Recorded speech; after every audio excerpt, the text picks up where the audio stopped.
Now, the new Naziah Harris law will hold people like Shannon Harris accountable for her actions. We're going to see how despicable her actions was. This bill was introduced by Angie Stanton, a member of RFK staff, and she wants people like Shannon Harris who have people in their care, especially underage people, and you do nothing to support them people, or you do nothing and let things like what happened to Naziah Harris happen to kids. It's a very important bill. But first, let's explain how she is guilty under the new bill. And then watch to the end, I'll explain more on how you can sign up the petition. Finally, the mystery is solved and why this Bonnie and Clyde duo had to do what they had to do. They were stuck in a tight position of embarrassment and shame and imprisonment. But we're going to see that Shannon knew before the disappearance of Naziah Harris that the relationship was ongoing between her baby daddy and her niece. But what did she do? How did she react? While the investigation was going on, you will see that she was sending money to the penitentiary or to the county jail for the accused person of her niece. But he hadn't been charged yet. But she knew. We got evidence that she knew she was on to him. She said it in open court. I was on to him. But yet she still was sending money. Did she want Naziah out the way? Did they work as another modern day Bonnie and Clyde? But first, as promised, I'm going to take you on scene where Naziah Harris' ID and clothing were found on the west side of Detroit. As promised, YouTube family, I'm here on 7 Mile and Bird, where the article of clothing of Naziah Harris was found. Now, this is a part of town that I'm not even familiar with. And it took me a minute to get here. And I live on the west side of Detroit. So they had to travel extremely far to get to this area. Now I'm gonna take you through this area because this area is ideal if you are half stupid and trying to get rid of some evidence, including and not limited to getting rid of the remains of someone. You will notice that unlike the rest of Detroit, which is basically urban, you see here, there is ditches and dungeons that you would not want to navigate. It's a river that runs down here. I didn't know that. And I'm from Detroit, born and raised. There's a river that runs down here. These people who tried to get rid of this body had a clear understanding of part of Detroit that I knew nothing about.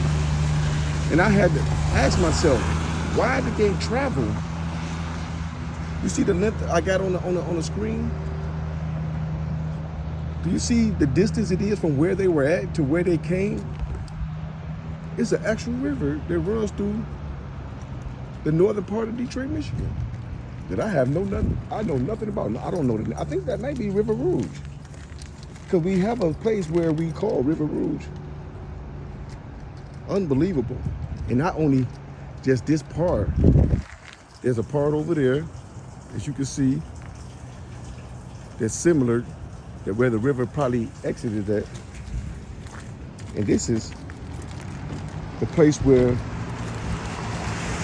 Naziah Harris' article was eventually found.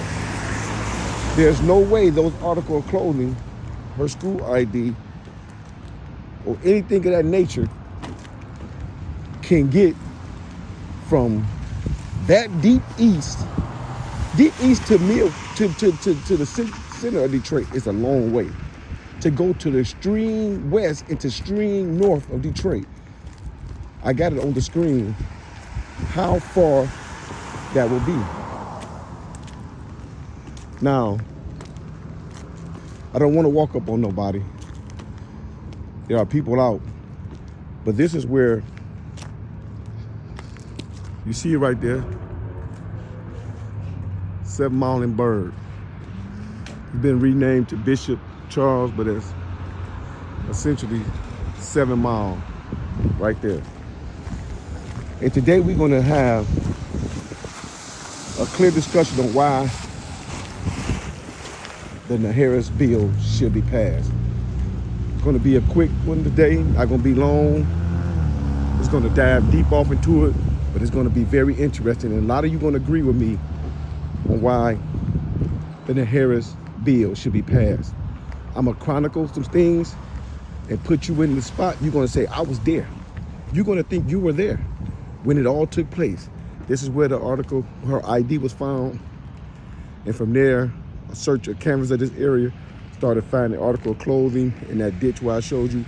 But this is where the lady came out of her house and she essentially found the clothing, the ID that definitely said Naziah Harris.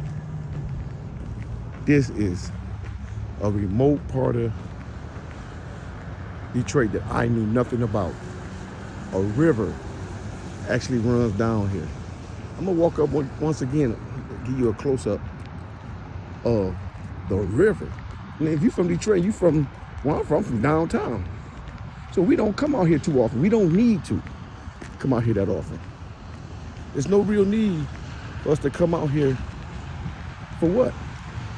There's no grocery stores that's that important, or no restaurant that's important that we would travel this far just on GP. I didn't even realize this was even here. If somebody would have betted me and said, all right, you from Detroit? You ever been over there by the river over there by 7 miles? Ain't no river by 7 miles. I would have thought that person was crazy. But look, there's a bag right there. You see that bag? I'm scared to search it. I wouldn't have the police came over here. There's a bag right there. But I don't know what's in that. And I'm not gonna find out either. I'm not going down in there. This is one of the most remote places in Detroit, Michigan that I have ever seen. Any urban city. Do urban cities have remote places like this? But enough about that. Let's delve off into who and why is Naziah Harris not with us anymore. Now let's get to how Bonnie and Clyde worked their sinister plan. Now, everyone has been following the Naziah Harris case, and everyone is disgusted with, first of all, Jarvis Butts, and second of all, Shannon Harris. But have anyone took a good look at how and why these two would ever be in cahoots to essentially unlive Naziah Harris? We're going to start in a chronological order. At one point, Shannon knew that, or she discovered that Jarvis and Naziah had a relation. If you watch my video, the previous video, Auntie Shannon sent Naziah to Jarvis Butts' shop. You will see that at some point Shannon knew of the relationship between Naziah and Jarvis. Just take a look at this clip as a reminder from that video.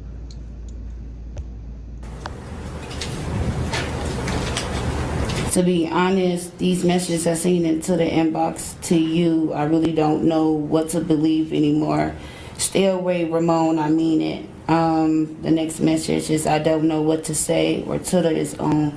Since this shit doesn't sit right with me, call it what you want, I'm good, period. It says this for life. Nigga, I thought about it, and you can pass it.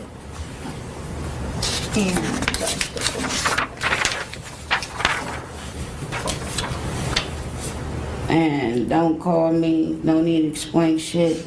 I already see it. Okay. We're referencing some messages that you saw in Tada's inbox. Correct. Tell me, how did you see some messages? Now, as you can see in that clip, Shannon Harris had in her hand enough evidence to go to other family members. She had in her hands enough evidence to go to one of the bigger cousins, bigger brothers in her family. And she had enough evidence in her hands, if she wanted to and desired to, she could have went to the police and said, hey, I got text messages between my baby daddy and my 13-year-old or my 12-year-old niece that are inappropriate. A lot of people, including myself, do not want to air those text messages on their channel. For one, they may not be able to get the channel or that story monetized. And B, they more than pornographic. So with that in her hand, Shannon had all the proof she needed to rid herself of Jarvis Butts and continue on having a healthy relationship with her niece. But did she do that? No, she didn't. This is what Shannon Harris did instead. She confronted Jarvis with a text message. You just heard the text messages. She confronted Jarvis with, I have the proof that you and Nasiah was doing, and I don't know what Nasiah is on. She's a 12-year-old girl, and you don't know what she is on? This is the mentality of Shannon Harris. She's blaming Nasiah for stealing her man.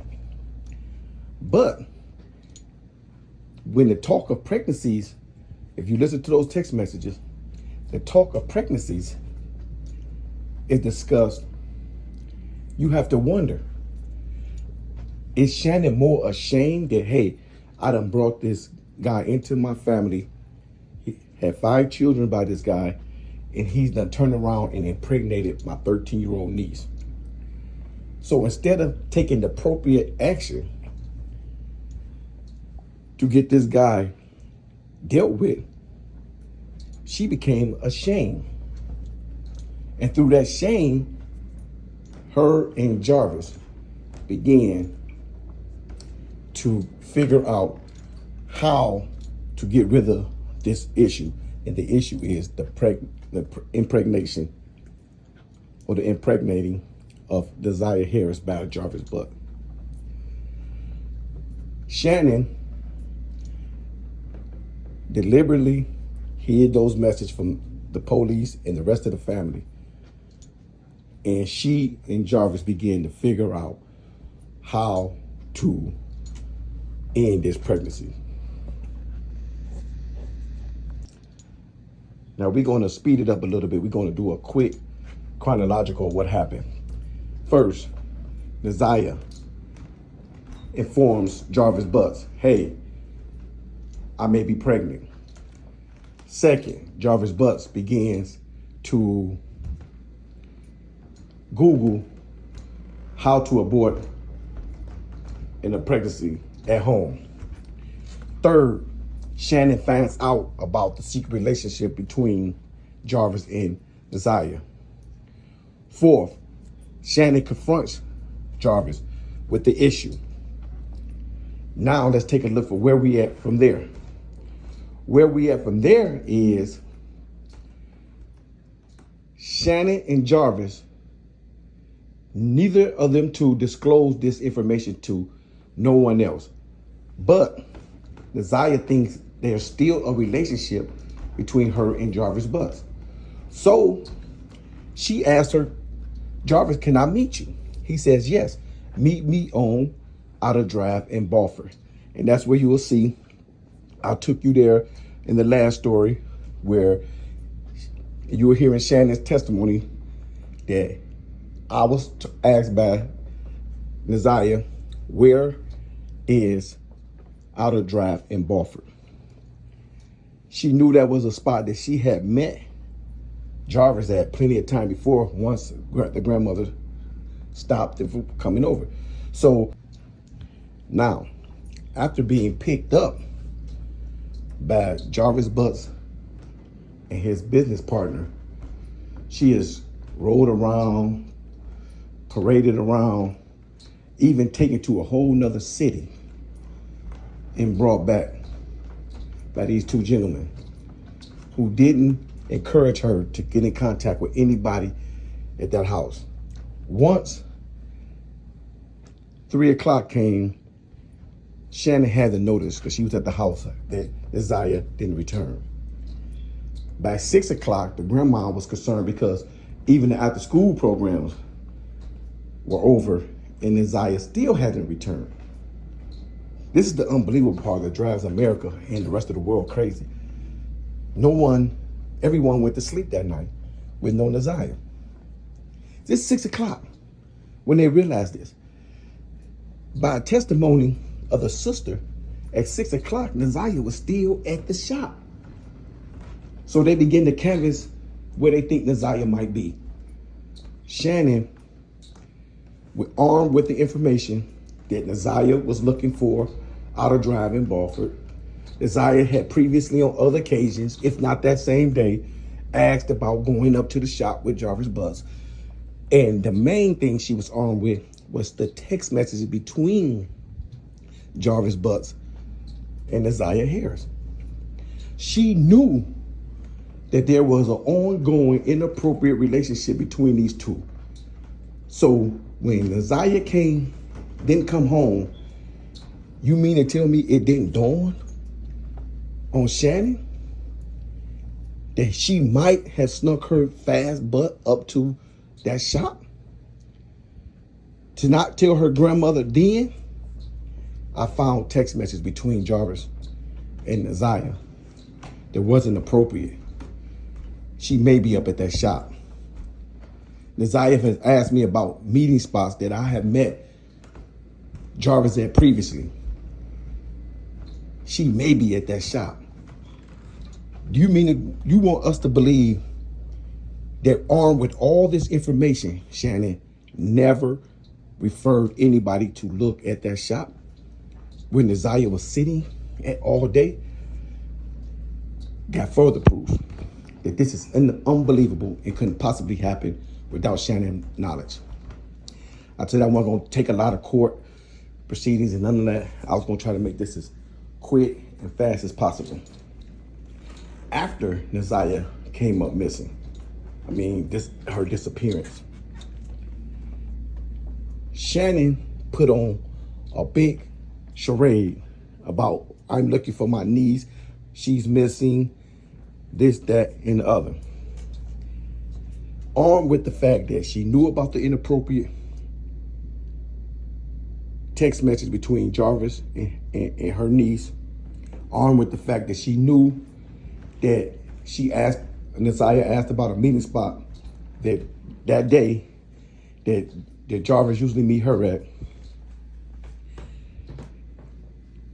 Do you believe that this girl Shannon was starting to send Jarvis money, even though Jarvis was locked up on unrelated charges? She was sending him money while he was in the county.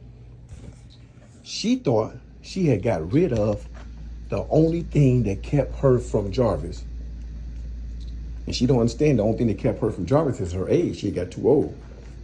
But she believed that her niece was the only thing keeping her from Jarvis. And now her niece is gone.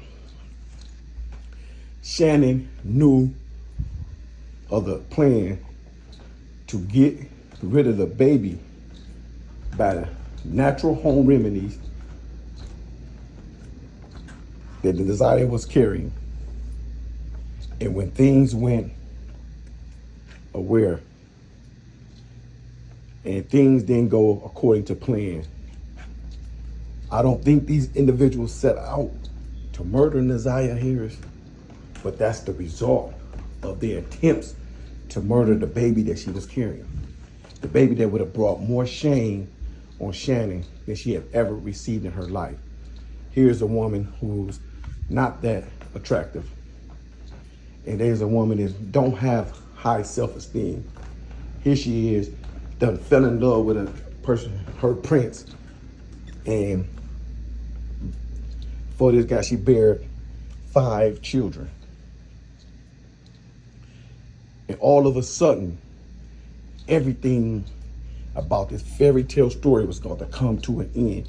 And she realized that a tiger cannot change his stripes, that he was only coming around not to see her, but his attraction was to Naziah or any other of the younger children that was in that household. This is when she realized that everything in her world will come crashing down if they don't get rid of that baby that Naziah is carrying.